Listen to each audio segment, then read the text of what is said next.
Nous sommes dans une trocha, un chemin de contrebande qui permet de passer illégalement la frontière entre le Venezuela et la Colombie. Émilie et ses frères et sœurs l'empruntent quotidiennement. Allez, on y va. On passe par la trocha, c'est le seul moyen que l'on a de passer du Venezuela à la Colombie pour aller étudier. Au Venezuela, c'est difficile de trouver du travail et la nourriture est très chère. Tout est cher à cause de la situation économique. On n'a pas de quoi faire vivre la famille, donc on n'a pas le choix, on doit venir ici.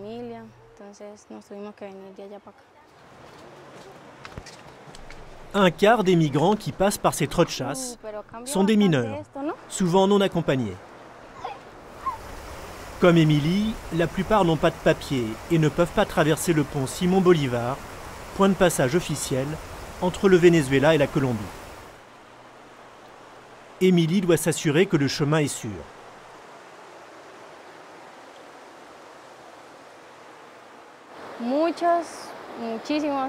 Il y a beaucoup de dangers que les gens préfèrent taire.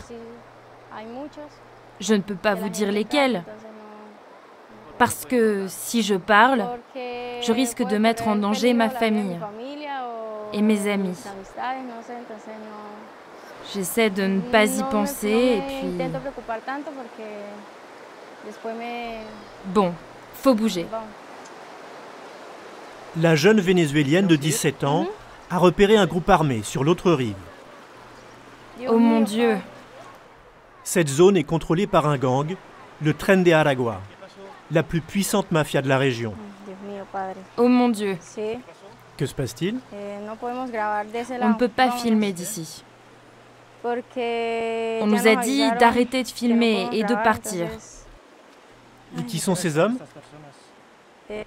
Ce sont des gens dangereux. Allons-y les enfants. Le Tren de Aragua est né dans les prisons vénézuéliennes et s'est imposé par sa violence.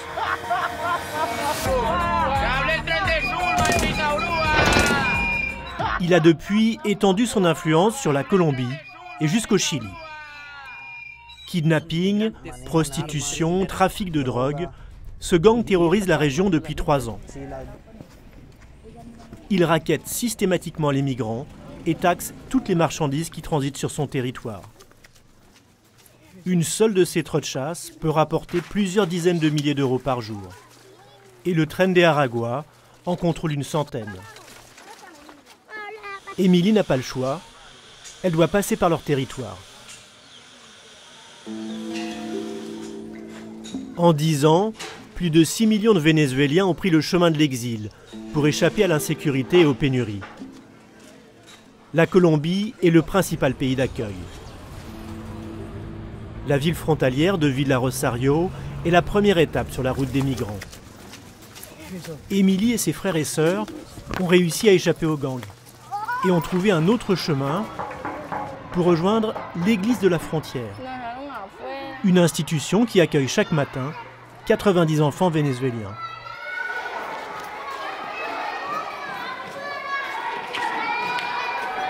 Ça y est, je suis là.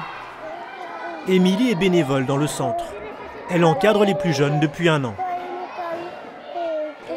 Là, c'est Ruth Bellis et elle a 5 ans. Là, c'est Will Ladies, elle a également 6 ans. Et Javinar, elle a 5 ans. Pour venir étudier ici, ces enfants ont emprunté les chemins clandestins. Aucun adulte ne les a accompagnés. On va écrire un I. Tu dessines un bâtonnet avec un petit point dessus. Et le 2, tu le dessines comme ça. En plus des cours, chaque enfant reçoit ici 2 repas par jour. Pour les parents restés au Venezuela, c'est souvent l'unique option pour nourrir leurs enfants. Face à cet afflux, le pasteur Mauricio Miranda a décidé il y a 6 ans de transformer son église en centre d'accueil pour mineurs. Comment vous allez? Vous apprenez bien? Quelle est cette lettre? La lettre I, c'est bien. Il y a des enfants de 9-10 ans qui ne savent ni lire ni écrire, car ils ne sont jamais allés à l'école. Alors les parents cherchent un système qui leur offre une éducation, de l'amour et de la nourriture. Ils ne vivent pas une vie d'enfant. Mais pendant qu'ils sont dans notre centre, ils peuvent redevenir des enfants, retrouver leur vraie nature.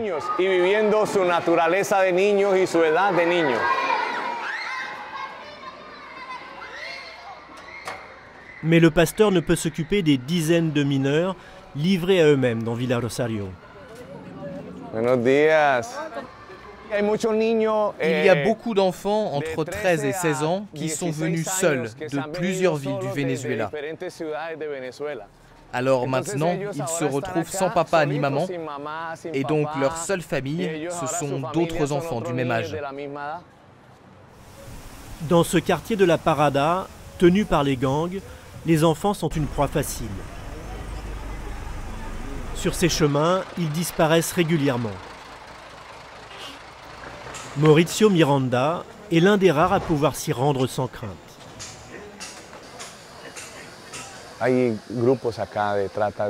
Dans ce quartier, il y a des groupes qui font du trafic d'êtres humains et chaque enfant est une cible potentielle s'ils en ont besoin. Donc ces enfants peuvent disparaître, être vendus, se retrouver dans des filières d'adoption illégales. Ils peuvent en faire ce qu'ils veulent.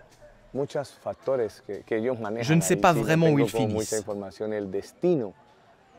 Je n'ose même pas y penser. Mais l'imagination de ceux qui contrôlent ce trafic est sans limite quand il s'agit de faire de l'argent.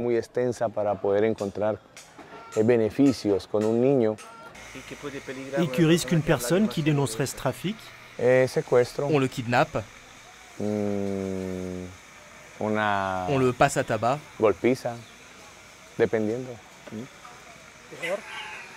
Et même pire. La mort, bien sûr. Ça dépend de ce que vous avez dénoncé.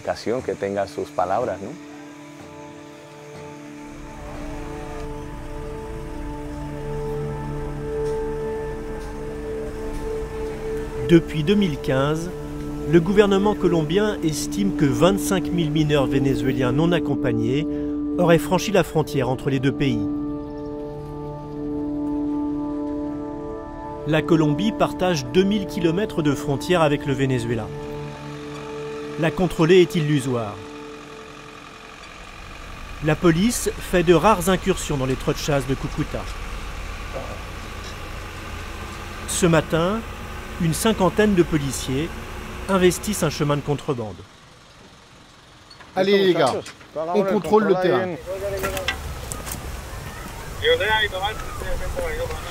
Une opération de communication qui chasse les gangs le temps d'une patrouille, mais qui n'interrompt pas l'immigration clandestine.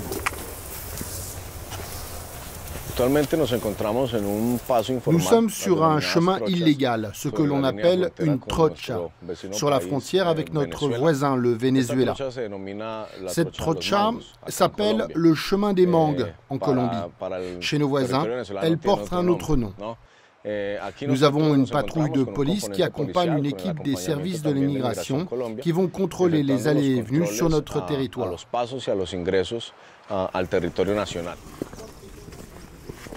Ce dimanche, de nombreuses familles se rendent illégalement en Colombie pour y acheter de la nourriture et des médicaments.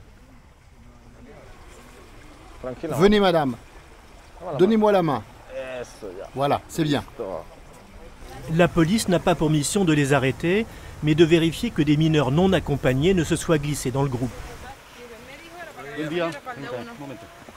Cette famille arrive du Venezuela et n'a pas de documents pour ses enfants. Je n'ai pas leur pièce d'identité. Ce sont des mineurs, vous devez les avoir. Vous savez que quand vous êtes avec des enfants, vous devez passer par le pont. Bon, c'est bon pour cette fois. Un simple rappel à l'ordre et les enfants passent sans aucune vérification. Allez, viens, c'est par ici. C'est ainsi que les mineurs non accompagnés réussissent à franchir la frontière.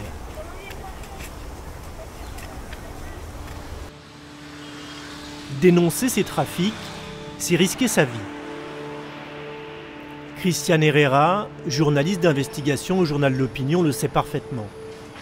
Il enquête depuis 15 ans sur les liens troubles entre mafia et autorités locales. Il est protégé 24 heures sur 24. J'ai reçu de nombreuses menaces de mort. On m'a même donné 24 heures pour quitter la ville. Et donc, face à cette situation, l'État m'a placé dans un programme de protection des journalistes. On met à votre disposition une voiture blindée, comme celle-ci, et des gardes du corps. Ce matin, direction la frontière avec le Venezuela. C'est un endroit où il y a eu des disparitions et des assassinats.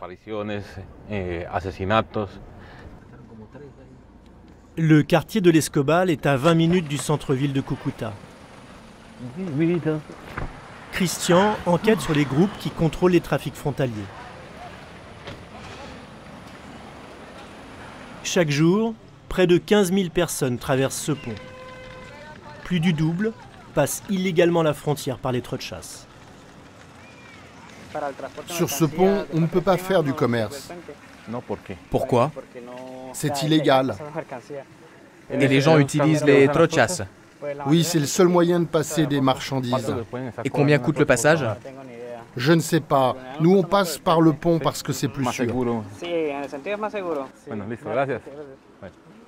Le droit de passage prélevé par les gangs serait en fait de 1 à 20 euros par colis.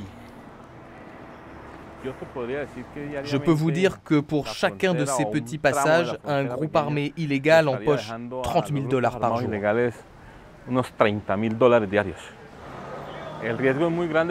Et donc c'est très dangereux pour les mineurs, qui n'ont pas le choix et doivent traverser cette frontière, car ces groupes peuvent les recruter, les violer ou les faire disparaître.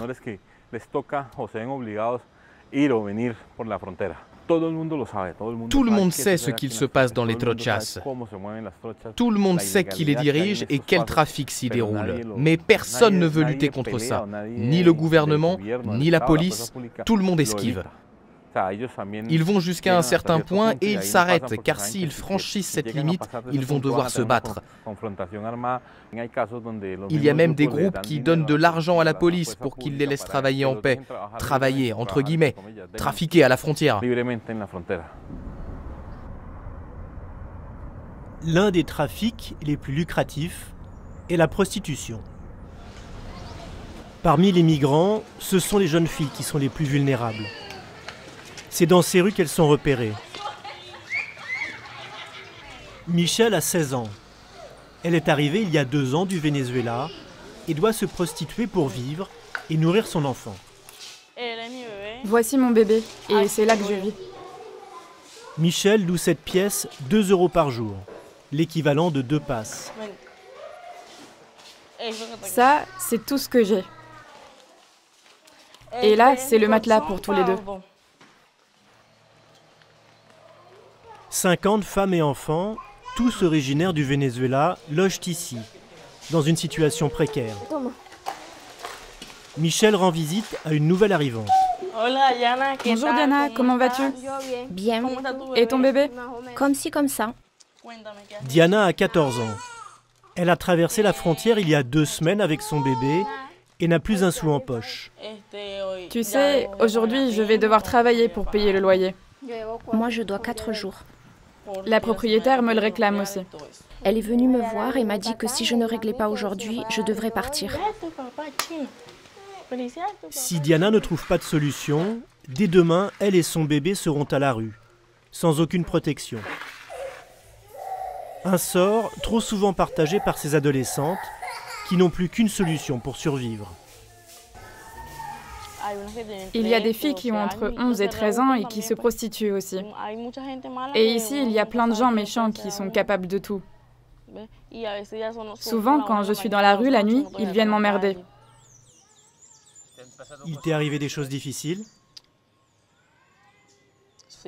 Oui. Un jour, je bossais et des mecs m'ont embarqué dans un endroit inconnu. Ils m'ont emmené, m'ont tabassé et puis m'ont abandonné sur place. La majorité des filles finissent sous l'emprise des réseaux de prostitution. À Cúcuta, la capitale régionale, Alejandra Vera, avocate et activiste, vient en aide à ces adolescentes. Dans ce refuge gardé secret, elle a recueilli 5 jeunes filles qui ont échappé à leurs souteneurs. Bonjour mesdemoiselles, comment allez-vous? Par peur des représailles, elles resteront anonymes. Pour les aider à se reconstruire, Alejandra les écoute et les conseille afin qu'elles réalisent que leur rêve d'une vie meilleure n'était qu'une illusion. Vous vous imaginez, oh la Colombie, il y a de la nourriture, du travail. C'est ce qu'on vous avait dit et quand vous êtes arrivés ici, vous vous êtes rendu compte que c'est un mensonge. Un mensonge auquel elles ont cru jusqu'à la frontière. C'était horrible. Quand je suis passée par la trocha, j'ai dû tout donner. Ils m'ont dit qu'ils me tueraient et j'ai eu très peur. Ensuite, j'ai suivi une personne qui m'a emmenée jusqu'à Pamplona. Et là, on m'a droguée, on m'a manipulée, on m'a prostituée. Et je suis restée là-bas pendant 2 semaines.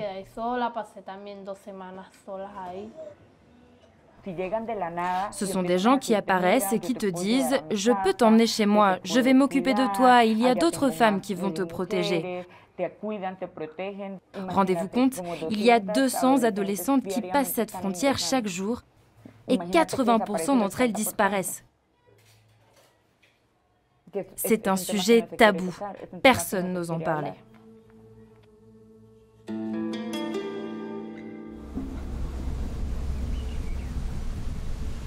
Les jeunes qui échappent au piège de la frontière choisissent souvent de rejoindre Bogota, à 600 km de là. La route 55 est le moyen le plus rapide pour atteindre la capitale colombienne. Mais c'est également la plus dangereuse.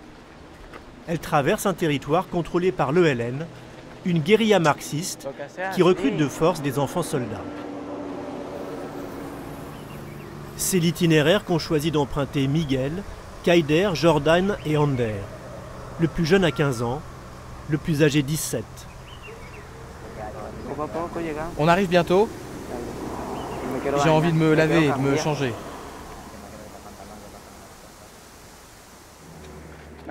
Ça fait 1 semaine que l'on marche. On a laissé notre famille au pays pour avoir un avenir meilleur. Quand on est fatigué, on se repose et puis on repart jusqu'où nos pieds nous porteront. Ses amis d'enfance, originaires de Caracas, ne se séparent jamais et se refusent à faire de l'autostop. C'est une règle d'or. Malgré toutes ces précautions, impossible d'échapper au danger de la route. On n'a plus rien, on n'a pas de vêtements, on s'est tout fait voler. Même nos chaussures, nos vêtements, le peu de nourriture qu'on avait, les papiers et l'argent qu'on gardait pour prendre le bus. On n'imaginait pas que ce serait aussi difficile, parce que c'est la première fois qu'on voyage. Même si on nous avait dit que c'était dangereux et qu'il fallait faire attention. Les voleurs nous ont pris les uns après les autres. Et si on n'avait rien donné, ils nous menaçaient de nous découper à la machette, de nous tuer à coups de couteau. Et si tu voyages avec une femme, c'est pire. Ils les attrapent, les violent, ils les tuent. Sur la route, il y a des gens qui nous voient et qui nous proposent de nous amener. Mais ça, pas question. Parce qu'en fait, ils t'embarquent, ils t'emmènent quelque part et on ne te revoit plus jamais.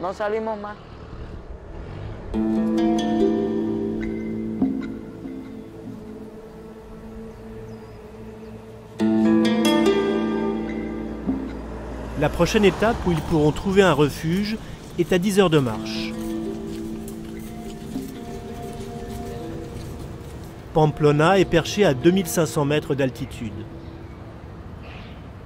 Ils ont appris qu'un gîte offre l'hospitalité aux migrants.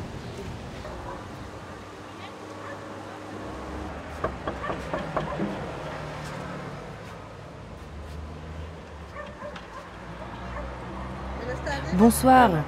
Bonsoir. Comment allez-vous? Bien.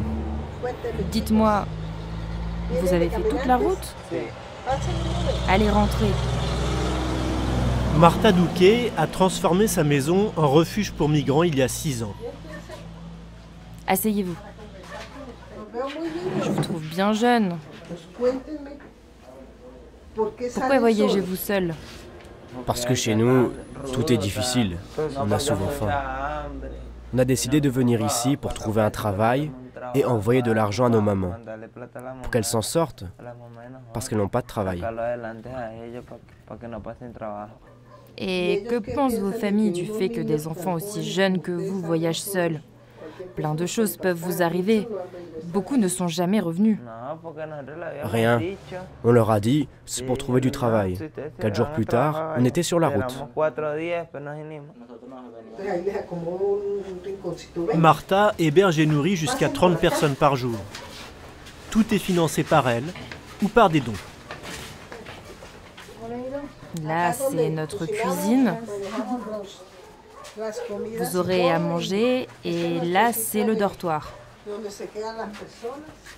Bonjour à tous, je vous amène 4 jeunes mineurs. On va leur faire une place pour la nuit. Kaider, Miguel, Jordan et Ander dormiront au chaud et en sécurité cette nuit. Marta, quant à elle, prend soin de consigner chaque nom et chaque histoire de migrants qu'elle héberge. Un registre qui permet également de comptabiliser les disparitions. De tous les jeunes qui sont passés par ce refuge, il y en a 40 à 50 qui ont été officiellement déclarés disparus. Et ça, ce ne sont que les cas connus. La police ne s'intéresse pas vraiment à la protection des jeunes migrants, parce qu'ils ne font pas ce genre de travail et ils n'ont pas d'unité spécialisée pour faire des contrôles sur ces routes. C'est juste quand on leur rapporte une disparition qu'ils agissent, mais sinon, ils ne les protègent pas.